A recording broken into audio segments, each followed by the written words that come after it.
이 새벽 말씀이 은혜와 축복이 되시길 기원합니다. 예, 고라자손의 시, 곧 노래 이렇게 되어져 있죠. 이 시는 노래로 불렸던 그런 시입니다. 이 찬송으로 만들어졌던 것이에요, 실제로. 자, 그래서 우리가 1절부터 보면 하나님을 찬양하는 내용입니다. 여호와는 위대하시니 우리 하나님의 성 거룩한 산에서 지극히 찬양받으시로다 그랬습니다. 자, 하나님은 찬양 받으시로다. 그러면 보이지 않는 존재에 대한 찬양이지만 이 장소가 나오죠. 여기에서는 하나님의 성, 거룩한 산. 하나님은 어디서 섬기는 거냐면 하나님은 특별한 장소를 정하여 하나님 앞에 함께 모여 섬기는 겁니다. 이 고대로부터 하나님에 대한 믿음의 고백이 더불어 함께 한 자리에, 이게 이제 우리라는 개념이죠. 그래서 우리 하나님 그러는 거예요. 우리 하나님이란 나와 너와 공동체니까 함께 모여서 하나님의 산 거룩한 성에서 주님을 찬양하는 겁니다. 자, 터가 높고 아름다워 온 세계가 즐거워하며, 자, 하나님 때문에 즐거워한다는 거죠.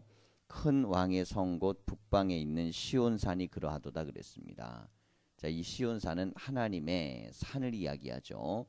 자, 우리가 예루살렘을 이제 다윗이 마지막으로 그곳에 올라가서 이제 성을 세워 나오면서 그 성 이름을 원래 이제 시온성이었는데 다윗성으로 이제 고쳐 나가죠.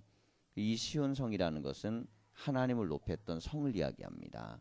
하나님을 높인다라는 게 아주 중요한 대목인데 다윗이 여기서 무엇을 실수하냐면 자신이 높여야 될 하나님의 성을 자신을 높이는 다윗의 성으로 명칭을 변경하고, 그 이후에 이제 그가 우리아의 사건이 터지는 것도 바로 그 명칭 변경 이유입니다.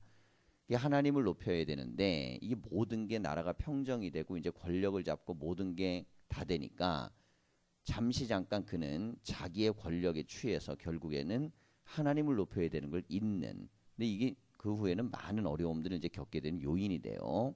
자, 그래서 다윗은 그걸 또 회개하면서 다시금 하나님에 대한 높임의 믿음들을 흔들지 않도록 가지려고 노력을 많이 하게 되는 겁니다. 자, 우리가 이 시 속에서 알 수 있는 것, 구별된 하나님의 성, 산, 이것들을 소중히 여기는 마음이 있어야 된다는 거예요. 신앙이라는 것이 하나님을 높이다가도 어느 순간에 인간을 높일 수 있습니다. 어느 순간에 인간이 거기에 주인처럼 될 수 있죠. 그래서 구별된 산, 성, 이 개념은 하나님에 대한 믿음을 잃지 않고 우리가 항상 거기서 예배해야 됨을 이야기하는 겁니다. 자, 그러면서 하나님이 그 여러 궁 중에서 자기를 요새로 알리셨도다. 왕들이 모여서 함께 지나갔으며 그들이 보고 놀라고 두려워 빨리 지나갔도다 그랬습니다. 이 왕이라는 게 최고의 권력인데 하나님 앞에서는 그들도 놀라고 두려워한다는 거죠. 이게 정상적으로 하나님을 대하는 태도입니다.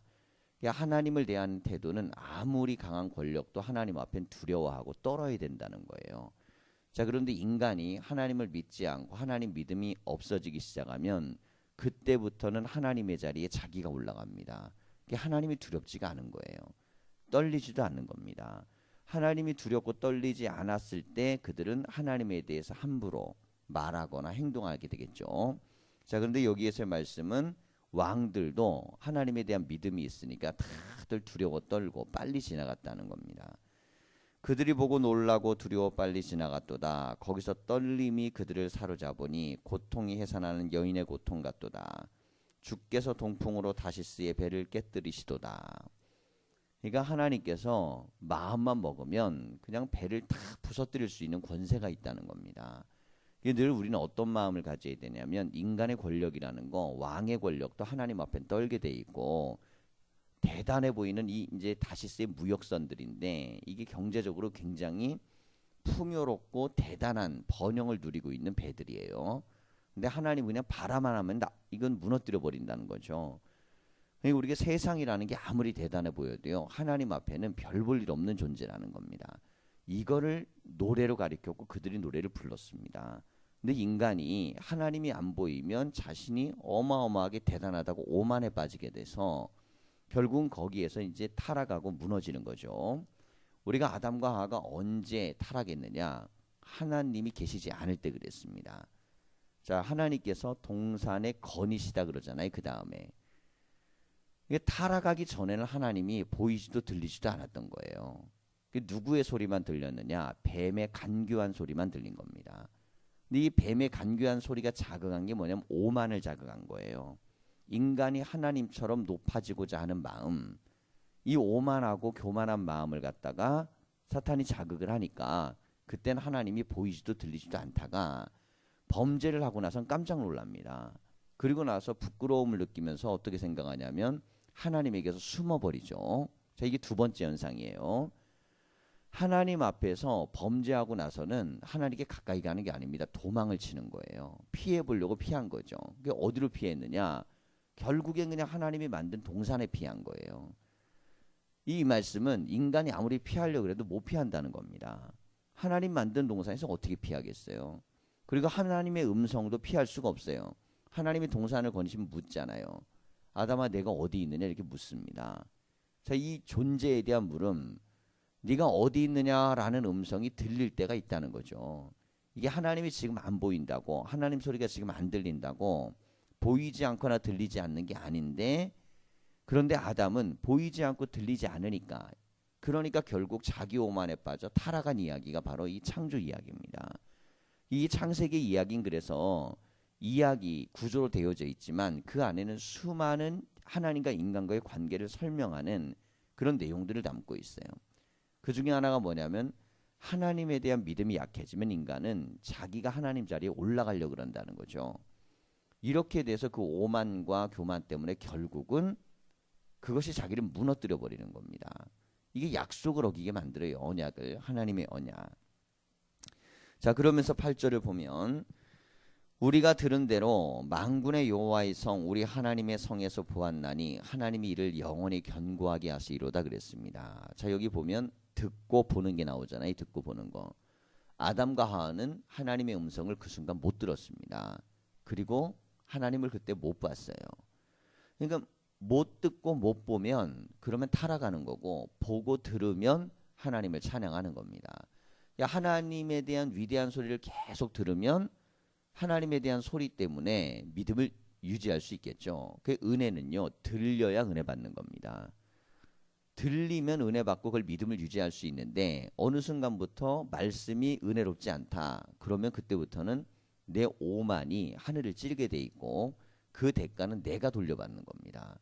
말씀이 무너져 버리면, 들리지 않으면 그때부터는 내 마음속에 있는 심중의 욕망의 소리가 들리고 주변의 세상의 소리가 들리고 하나님을 대적하는 소리가 들리고, 이 사탄이 와서 한 게 뭐예요? 사탄은 하나님을 대적하는 소리를 냈습니다.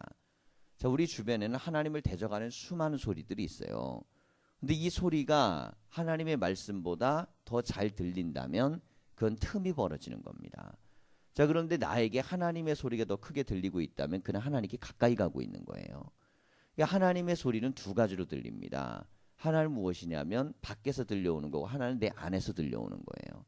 밖에서 들려온다라는 건 많은 사람들이 하나님에 대해 찬양하고 높이고 설교하고 그리고 간증하고 이게 들리는 겁니다. 그러면 이제 믿음이 성숙해지겠죠. 또 하나는 뭐냐면 내 안에서 들리는 거예요. 모든 게 다 허물어져도 내 안에서 하나님의 음성이 들리는 겁니다. 우리가 이 시편 또 읽다 보면 고라자손의 시 중에 내 영혼아 어찌하여 불안해하는가 그러잖아요. 이게 내 안에서 하나님의 음성이 들려나는 겁니다. 그러니까 내 안에서 들리는 음성이 아무리 환경이 하나님 음성이 안 들려도 내 안에서 들리니까 영혼을 깨우는 거죠. 이렇게 하나님의 음성이 밖에서든 안에서든 들려야 됩니다. 이 사람이 이제 복된 사람이에요. 자, 그러면서 하나님께서 또 어떻게 하셨는지 눈에 보이는 겁니다. 이 세상을 보면 하나님의 은혜가 보이는 거죠. 자, 9절을 보면 하나님이여 우리가 주의 전 가운데서 주의 인자하심을 생각하였나이다 그랬습니다. 주의 전이 뭡니까? 하나님 앞에 나와서 하나님이 얼마나 인자했는지 생각한다는 거죠. 그러니까 하나님의 전에서는 하나님을 생각해야 돼요.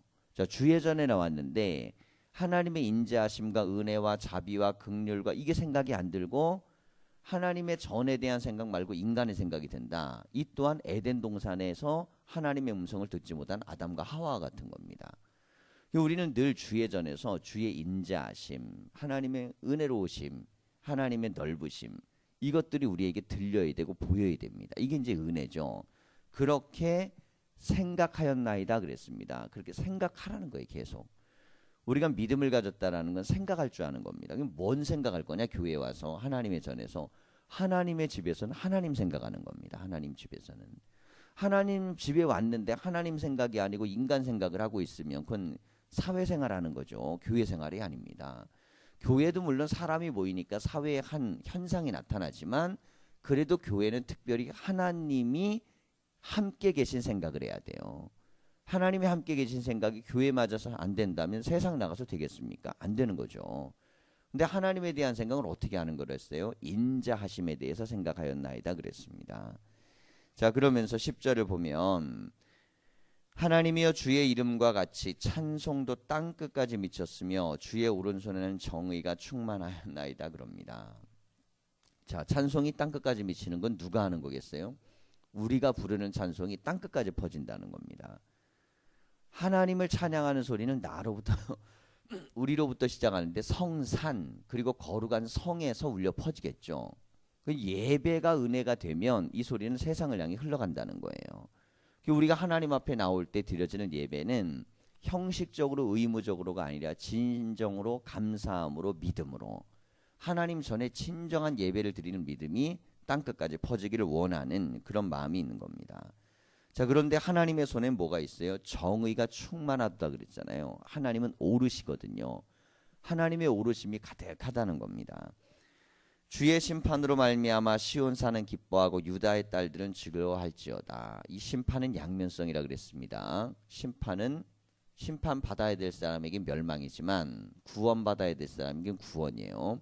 이 심판이라는 거는 양면이 있어요.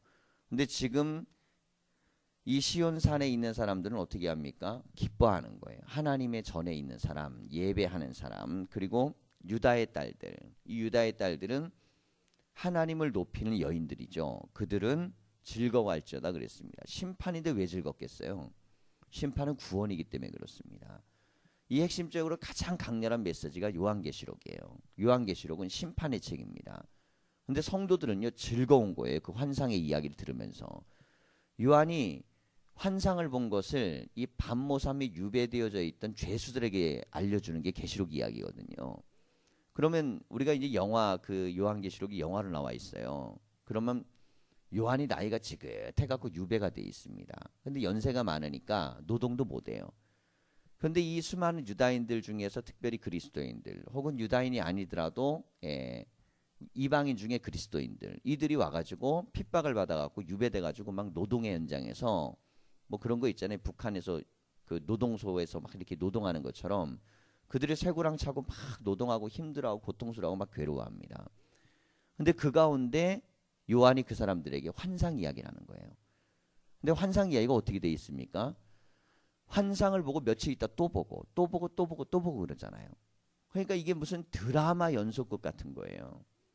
그러니까 처음에 환상을 볼 때에는 이 환상을 보고 나서 회개에 대한 이야기를 합니다. 교회가 하나님 앞에 바로 서야 되는데 그런 교회가 있고 그렇지 못한 교회가 있다. 그러니까 그것을 보면서 자기들이 그 안에서도 회개를 하는 거예요. 얼마 지나지 않아서 세상이 하나님을 대적하고 악마가 이 사탄의 세력들이 하나님을 공격하는 이야기 들으니까 지금 로마의 권력이 자기들을 얼마나 핍박하는지가 똑같은 겁니다. 근데 시간이 지나면 어떻게 돼요? 이 드라마의 절정으로 가면 갈수록 마지막에는 선악에서 선이 이기는 구조처럼 이게 뒤로 가면 갈수록 예수 그리스도의 나라가 이기는 이야기를 들려줍니다. 자, 이 계시록의 이야기를 들을 때 이 안에 지금 노예로 끌려와가지고 노동을 하고 쇠고랑을 차면서 돌아다니는 사람들은요, 그 사람들은 막 기쁜 거예요. 그 영화 장면 보면 굉장히 그들이 막 행복해요. 즐거워합니다. 즐거워하다 아침에 또 노동의 현장으로 나가는 거예요. 얼마나 힘들겠어요. 고통스럽고 힘들고 어렵고. 그러니 그 환상을 들을 때는 또 감격하지만 노동의 현장에 나갈 땐 또 절망합니다. 근데 환상을 또 봐요. 또 가르쳐 줍니다. 근데 여기에서 그들은 절망하지 아니하고 또 희망을 보게 됩니다. 자, 이 이야기가 갖는 게 뭐냐면 계시록은 우리에게 심판을 우리에게 희망이라는 거예요. 자, 그리고 나서 이 마지막의 장면이 어떻게 되냐면 이 황제가 바뀌죠. 그래갖고 이 요한을 핍박했던 황제가 결국에는 실권을 하고 죽게 되고 황제가 바뀝니다. 요한이 풀려나요. 그리고 나서 풀려나서 그 이야기를 글로 기록한 게 계시록입니다. 그러니까 반모섬에서 본 이상을 글로 갖다 완전히 기록하고 이렇게 하기가 쉽지 않죠.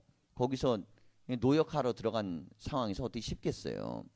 그걸 대략적으로 해놨던 걸 나중에 완전히 기록해서 후대에 이것이 남겨져서 이제 성경으로까지 보존돼서 우리가 갖는 건데, 거기에서의 메시지 핵심은 뭐냐면 망하는 이야기가 중심이 아니, 망한 건 이미 성도는 망했어요. 거기서 믿는 사람들은 이미 노예가 됐고 쇠고랑을 차고 있고 고통을 당하고 어마어마하게 심판받고 막 죽어나가는 사람이 있고 막 그래요. 그게 바로 계시록 환상 중에 핍박받는 그리스도인들입니다.